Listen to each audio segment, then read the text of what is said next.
into a tiger enclosure. But if you're in any of our lodging, it's still great because you can hear the lions at night. They roar with one another. Now guys, our right-hand side here, it's got a lot of activity going on at the moment, but this enclosure that's closer to us is home to Jake. He's this African serval walking around right there on the fence line. And if you look beyond him, you can actually see Hunter over in his night house as well, and then JJ, she is on top of that deck. Now Jake here, he came from Oklahoma, and the man that had him had over 300 animals of 81 different species living on his property, kind of running an illegal petting zoo, so he did get those animals confiscated, and we got Jake that way. And you'll notice Jake's home has a top. Any of our animals that are jumping and climbing will have that top.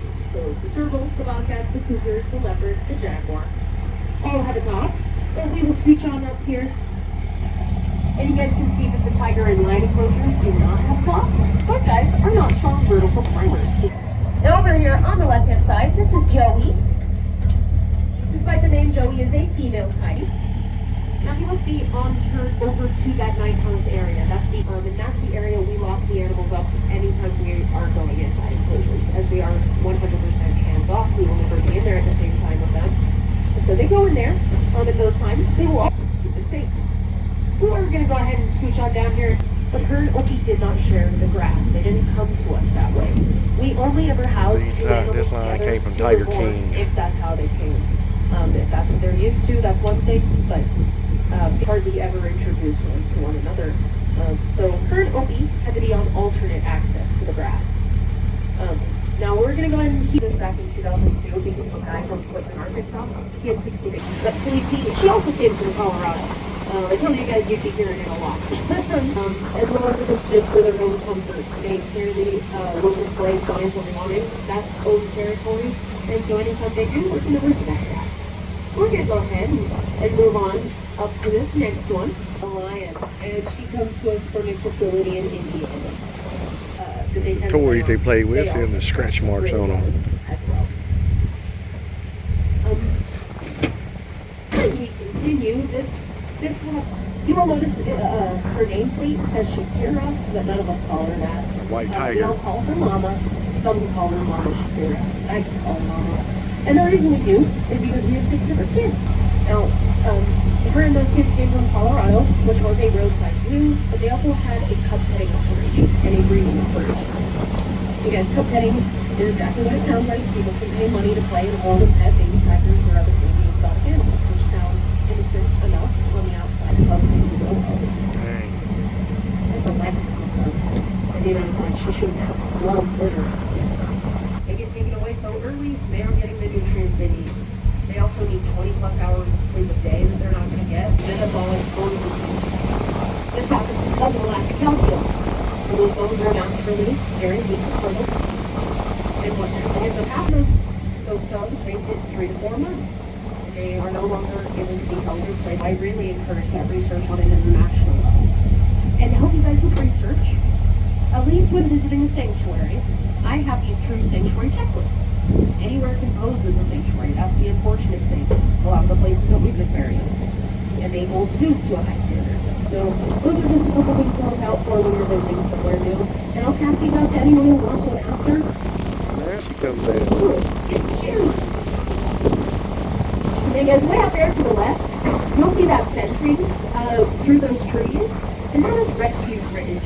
That's another area where we have animals here at the facility. And we were able to build that back in 2012. Oh, she's doing her claws. Arkansas, who had 34 big cats. Nice. Her help was failing, and we didn't have the space at the time to just take them all, so we had to add a ring. A beautiful And we creature. ended up building 20 more habitats in only 128 days. And those animals are easier for them to move, as well as be more closely monitored. We also have cats down there that might be really shy or very. Now I will say we offer exclusive tours here that go behind the scenes to check out all these areas we're not seeing on this tour. Greenfield, Rescue Ridge, our hospital, our commissary, all of that. But it happen a lot less frequently than this one does, so that those animals are still getting the fight for them. Got a white tiger there. Now our enclosure over on the right, it's home to a pretty odd couple. You will see over there, against that far side of the fence, a female lion walking up the hill. Her name is Angawa. And right up there, we just went into the night house. That is a glacier, a white tiger. These two come from that Indiana facility where we do to as a tigon. So that's the thing with me. Now, neither tigons or ligers are ever happening out in the wild naturally. Main reason is that hybridization is rare in the wild unless it's for survival. But also, lions and tigers don't live together. All tigers are from Asia and they're critically endangered. That population is less than 500, so they're being protected and monitored in a forest in India, India's national bird forest. Beautiful white Now, tiger. tigers do live in India, but according to the officials there, it is very, very rare for them to ever go through that forest and interact, not the biggest fans of water. Of course, they drink it, but they don't want to go play around in it. They're also a lot different in those social habits. There are 40 plus different cat species, but the only ones to be social are lions. Lions do live in groups out in the wild called prides, but their coloration, I mean, he looks like a toasted marshmallow, which is pretty awesome, but that coloration is not natural. Like I was saying before, it's not a subspecies. This is a genetic mutation that can occur to a Bengal tiger, and it is very rare. And it's not something observed in the wild. These are man-made animals. I mean, the Bengals are not as beautiful as they may be. There is a price to be. Golden tabby. About 35, 40 of them in the world. Now, our right-hand side is hard to tell. They immediately attack them. Tigers are ambush predators. They take advantage of weakness and vulnerability. And, that boy's alive today, but he's paralyzed. Oh. Thankfully, though, he's the one that advocated for them to come and live here. And we are really grateful, because without that advocation, there is an enormous chance that those birds would have lost their lives. Since 1990, there have been over 300 attacks done on people from big cats in captivity. That was over 300 times that proper safety precautions were not taken. And in half of those interactions, the ones that ended up losing their lives were not the people. It's the animals. In my opinion, very unfair to demonize an animal for doing what a wild animal does when those people are putting themselves in that situation. Now, of course, not necessarily that young 16-year-old's fault. He was being told by people above him that that was okay. It would never be okay to go in with a tiger. Not at all, not in any circumstance. And especially nowadays, with the rise of social media, you see it all over the place. I get fed these videos all the time. People going in and touching their big cats, or small cats even, and claiming, well, I'm a professional, it's okay, or this animal trusts me because I've known it since it was a cub. That's never the case. These things change in the blink of an eye. We don't say it's a matter of if they attack, it's a matter of when they attack. It's just when the circumstances are right. Now we love all of these animals. We would never trust any of these animals. So you'll never see us go inside. You'll never see us touch them, not even through the fence. Nobody's going to be like, oh, well, maybe I can graze it. Nope, not going to happen. We'd never stick our hands through that fence or hold on, take at least 2 to 3 steps back first, and then turn around. We'll switch on up here just a little bit so we can see Karma. She's walking away from us over here on the left-hand side. She's going to walk around her pool. But Miss Karma is a liger. She comes from a drive-through safari park in Stratford, Missouri. And the owner of that facility was told to raise his fences or give up his animals because he had fencing that was 6 feet high. I can't imagine driving around a safari park and just seeing a tiger jump out, or a liger. So he did go ahead and lion features. Honestly, if I squint from a distance, she looks more lion-like because of that coloration, but she does have some strong soft. It's hot There were right 2 now. dog breeders that I guess decided to get into him here last year. And when Fred arrived, he was in such a tight, small little dog harness that he could barely move. You guys are not snow tigers, they're not Siberian tigers, they're not albino. These white tigers are another genetic mutation that can occur to a Bengal tiger. Because of a condition known as leucism, the opposite of like melanism. Now, a Bengal tiger has about a 1 in 10,000 chance to be born white as opposed to orange. So it's very rare, but it could happen naturally.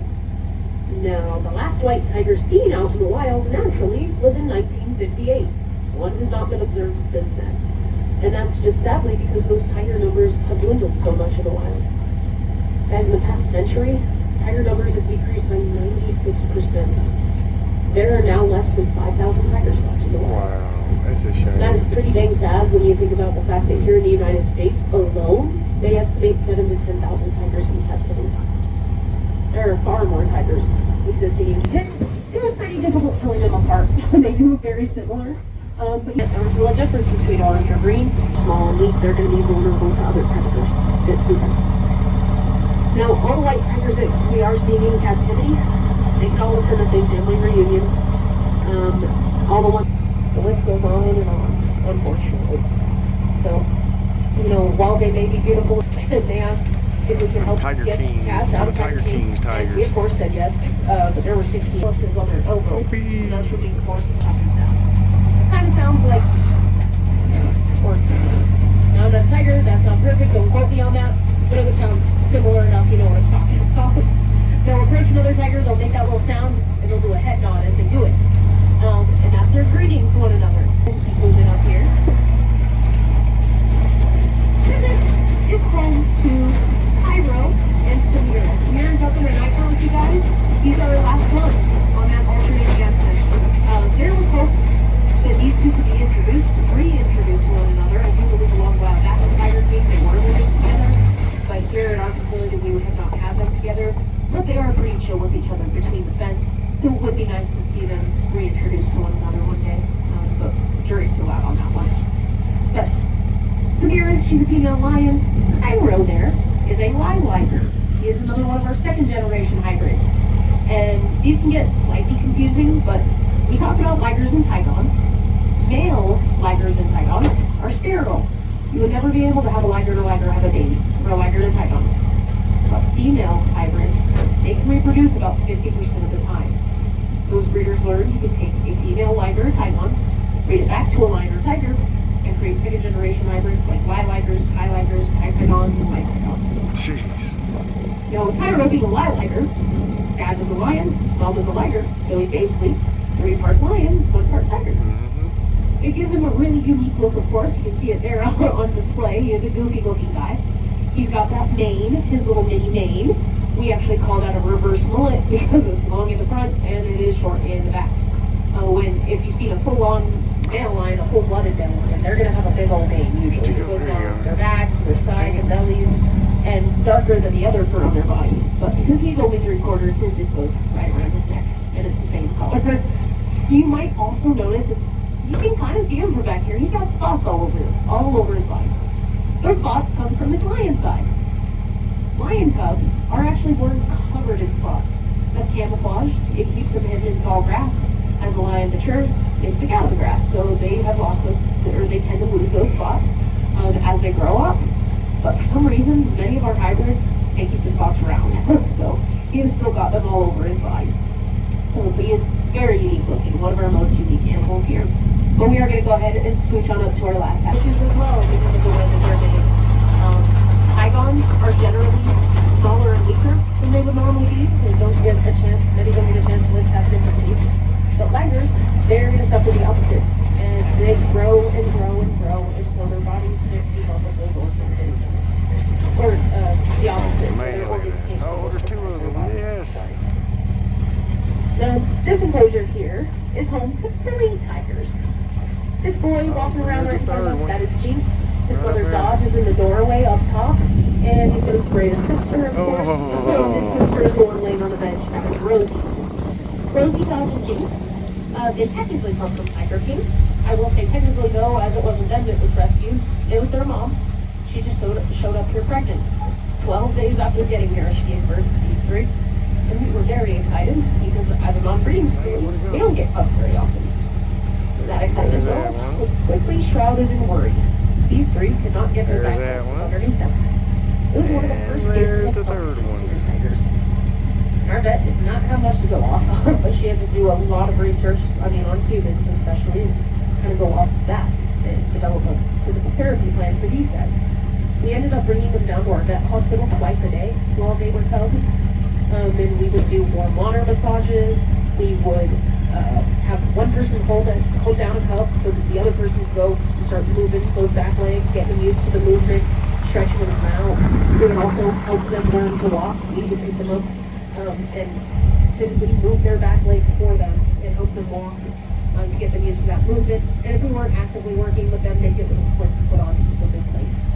But we could only do treatment with them for 4 months. I mean, anything longer was going to be way too dangerous. And even during that time, we took precautions like muzzling them, but they still have very sharp claws. And they, by 4 months, pushed 40 to 50 pounds, making it unable for us to control them, even if we wanted to. But that's the thing, we don't want to cut off that care. Now, thankfully, it was in just enough time. Without that treatment, those 3 would not walk today. They wouldn't walk at all, and a difficult decision would have had to be made. But they can now all walk and run and play and jump and roughhouse and be the tigers they were meant to be. So we are incredibly grateful that that treatment did go well and that it paid off. And if you guys are ever curious on learning more about it, and their story in particular, we made a documentary on it because it was so unheard of. It is called Uncharted. Right now you can get it on our website for a free download. If you go to turpentinecreek.org, you can go to our shop tab and type in Uncharted or find it in the menu. But it's an awesome walk. Balls into a tooth. Wow. Like them sink into your flesh.